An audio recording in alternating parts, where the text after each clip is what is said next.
Hi there, Lindsay here, the Frugal Crafter. Today we're going to do another project using watercolor crayons, and these are a lot of fun. These are a budget set that I picked up on Amazon. I didn't really have super high hopes, but I was pretty happy with how it turned out.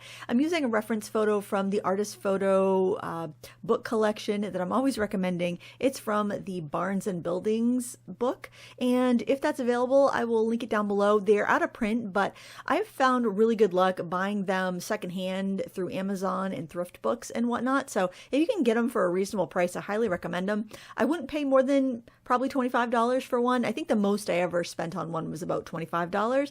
Generally, I can find them for under $10, and they are well worth it because I get distracted online when I'm looking for reference images. And sometimes I don't remember to take as many as I would like. Sometimes you just don't have the image you need. And this way I can stay completely analog. And yeah, these days I want to be more analog. So I'm starting off with these like I do with any watercolor crayon piece, and that's just by sketching in with the crayons. Now, if you would like a course on watercolor crayons, I have a whole course with lots of projects. It's called the Watercolor Crayon Workshop, and viewers of this video can save 30% by using the coupon code Crayon30 or clicking the discount link in the video description. It's one of my favorite classes, and if you're interested in this medium, which I think is so rewarding and fun, I hope you give it a look. Now, these are very similar to the Neocolor 2 watercolor crayons that I use in that class.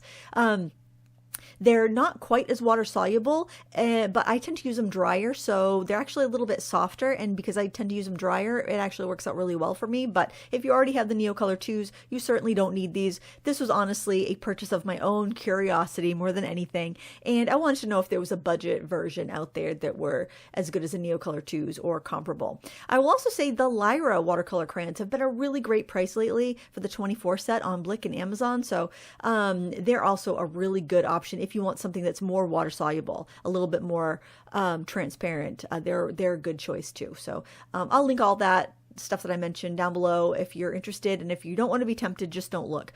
For whatever reason, it seems like, hopefully this comes out in February, it seems like February is the month to buy art supplies. Everybody's running sales, trying to clear out before the new product comes up from trade shows, and plus I think sales are slow, so it's always been February to be the best price time I've found.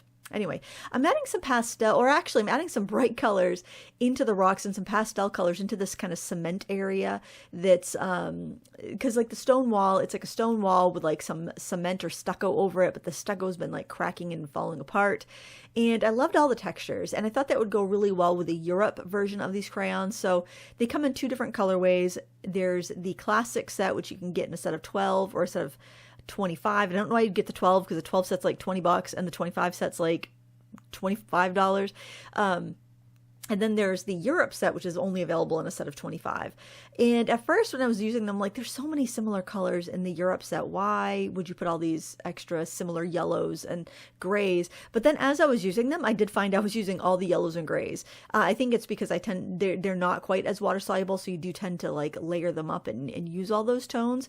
So I'm not mad at that. At first I was like, what a waste. But then I was like, oh, actually, okay, yeah, that makes sense. And I used a lot of colors in this piece for something that's so monotone. I used a lot of colors, and I like that there was a really nice value range here. And this was really fun. This took about an hour and 20 minutes. Both of the projects that I've done with these crayons have taken around an hour and 20 minutes. And I've just listened to an audiobook while I've been playing around. And one thing with watercolor crayons is that there's a really long, ugly stage, which you're witnessing here. And it just, or maybe not ugly, just unrefined stage. And if you just want to use them for sketching, I think that's fine. I'm going for almost like an oil painting look with my watercolor crayons. And it's really interesting because when I learned how to use watercolor crayons, I was the art director of a nonprofit, and where we taught, it was a senior center where I taught art lessons to seniors. And as I was kind of getting ready to leave that position, because I was opening my own studio and I was kind of going part-time, they hired another instructor. And this instructor was an oil painter, but she used watercolor crayons a lot. And her techniques is kind of what I do here. Her name was Ellen Beatty. I don't know what she ever did after that. She was an older lady. She was a member of the senior center, actually, and then she got hired part-time. And she had this technique to use the watercolor crayons almost like an oil paint, or like an oil pastel. And I loved it. So I started off actually by getting some of the cheaper Swiss color crayons from Caran d'Ache. I love those. I got the Portfolio water-soluble oil pastels. Love those too. And you can do a lot of these techniques with those. So if you have those, go ahead and do those with those techniques. Use what you have. I'm got morbid curiosity with art supplies, so I can't help myself. Seriously, I probably should be in some sort of support group for it. But I just had to see if these were any good. I just, don't judge me. Yeah, was it doom purchasing? I don't know. I just had to see. I had to see what they were like. Anyway, I just loved her technique so much that I eventually saved up for the 84 set of the Caran d'Ache Neo colors. And those have been great, and they're so slow wearing, so I had absolutely no business buying these except for the fact that I do reviews on my YouTube channel, and I'll take one for the team. I will always take one for the team when it comes to an art supply. Oh, I'm the worst.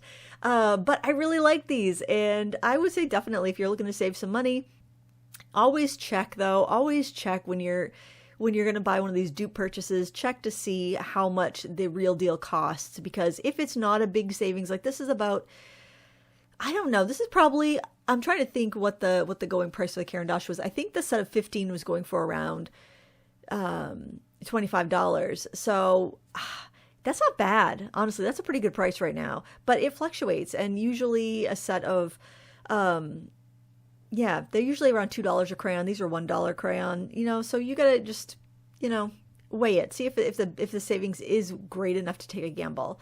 But these are pretty good. I'll say they're softer than the Neocolor 2s, and if you're using them dry like I do, that's actually an advantage. But if you like to use them as watercolors, that's not, they don't watercolor up quite as well, unless you like scribble them on a palette and you lift them up with your brush, then they do.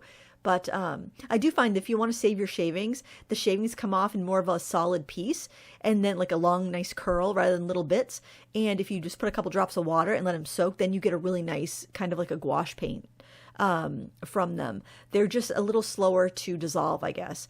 But they work really well for the techniques that I do. So, that's something to consider. But honestly, they had to be like half the price of Neocolors 2s for me to pull the trigger, and they were at that point. So yeah, so I did. I was curious. I couldn't help it. Well, and see, I ordered the Europe set because I thought, well, that one might have colors I don't already have, and I started to swatch them out and feel how silky they felt, and I'm like, oh, I want to get the other ones too, because once I review these, they're going to sell out, and then I'm not going to be able to get the classic colors. So I influenced myself, guys. It's bad. It's bad. I love the dry brush texture that I could get there with just kind of whooshing the brush over there with some paint from my palette. Off to the side on the left, you can see the little palette that came with it. That's super handy. It's super cheap and flimsy and totally, sketchy looking, but it actually works really well. It's, it's not the $9 Caran d'Ache palette, but, it definitely does the trick. But I like that I could use like a dry brush and pull some of that kind of stucco texture over onto the cementy areas to help make that look a little different, because when you're dealing with tones that are also similar, you really have to exploit every little change in texture and every little crack in the wall, every little detail that you can pick out to make it look the way you want to look, to make it look interesting, I should say. So I did. It worked really well. And look, I'm using the shavings for paint here with that fine little round brush, and it worked great. Generally, I use Golden Taklon brushes that are fairly firm, so not your soft watercolor brushes. In fact, the water brushes that come with these, nothing wrong with the water brushes, but it's not the best for these. They'll be very disappointing if you use that water brush with these crayons. It's almost a shame they included it because it makes the crayons seem not so great. Because when I was originally swatching these and comparing them to the other watercolor crayons I had, which you'll see in my review, I was not impressed using that water brush, but using a Taklon brush, they worked great. So if you're going to use a water brush, because that's all you have, don't fill it with water, just dip the water brush in water.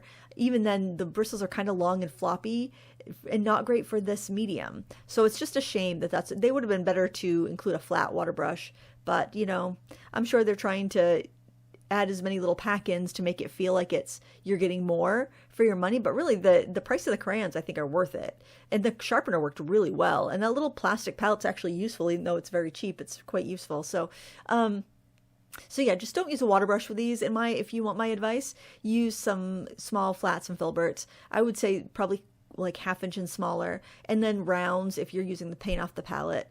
That works pretty well. And it takes a while with this technique, with the way that I like to use watercolor crayons, to build it up to the level of it feeling finished that I like. And that, if you've never done it before, and that's why I really like my course, because I really go through a lot of projects on how to use the crayons in different ways. You kind of have to see it go, and there is some glare. You could see when I tip my picture up how much crisper the colors look, because you're seeing glare off the wax finish from those pastels. But anyway, you can see how much lighter everything looks there with the lights bouncing.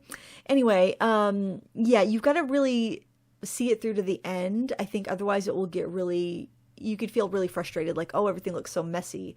But once you kind of go in with your details with the crayons and the brush at the end, it really works. And the area there that I'm picking up off the palette, that has a texture to it. And I wish they did more of the palette with that mottled, pebbly texture, because that works really well for making a little paint palette with these crayons. But yeah, they performed really well. In fact, when I was just swatching them, I was like, oh, I just wasted my money. These aren't that great. But when I started using them, I really liked them. Now here I'm using a black watercolor pencil because I was wondering if I could get some fine lines. And while you can, what it does more is scrapes off the wax, a technique called sgraffito, which I love with this product. It works really well for that. It doesn't really hold the pencil on top of it. It's more for scraping away, honestly. But I had to try it because I was curious. And I find just using a fine brush and the crayons scribbled out on a palette works better for detail. I did not use any gouache with this. I did on the mango painting I did with these. I'm not sure which tutorial is coming up first, but it's on my Instagram anyway. There I'm using the back of that brush to do some sgraffito, some scraping away. But yeah, you can use gouache over it, like bleed proof white or other gouache you want. It's very compatible. They merge together and combine well. Since this isn't a sketchbook, I'm not going to work on the facing page. It's the Stillman and Byrne Nova Series Beige Mixed Media Sketchbook, which is kind of thin paper anyway, so I generally don't work on both sides of that paper. But if I was going to work on the facing page, I definitely would spray this with fixative or put a piece of glassine in between the pages so that I don't transfer any pastel. And I don't think on its own it wouldn't necessarily rub off and transfer, but if you are drawing on like a few pages on either side of it, I think it would scribe it and it would transfer those lines onto the facing page. So that's just something to consider if you're going to use this in a sketchbook. I have no idea of a light fastness on this. Being a wax pastel and having that wax binder is going to give it a little bit of protection over it just being like a watercolor paint or a watercolor pencil.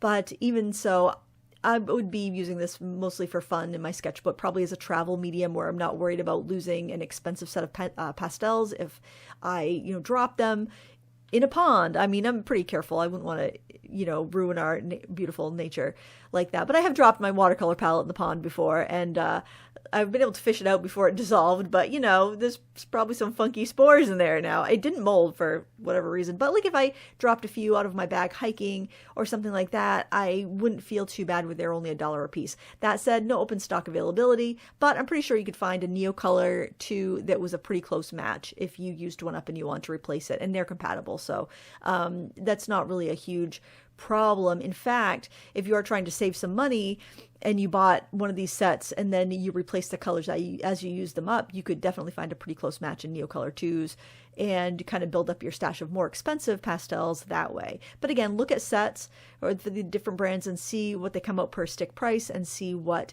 you want to spend. Like if you want something that's more water soluble, I'd say go for the Lyras. The 24 set spend about $25 on Amazon. That's a great price. Even on Blick, it's the same price. So yeah, you can definitely find bargains there. Now, here we're going to see the finished painting. Like I said, if you want to check out my course on using watercolor crayons, links in the video description with a discount code. And I'll also link to all the products I used and recommended. Thanks for watching. Until next time, happy crafting.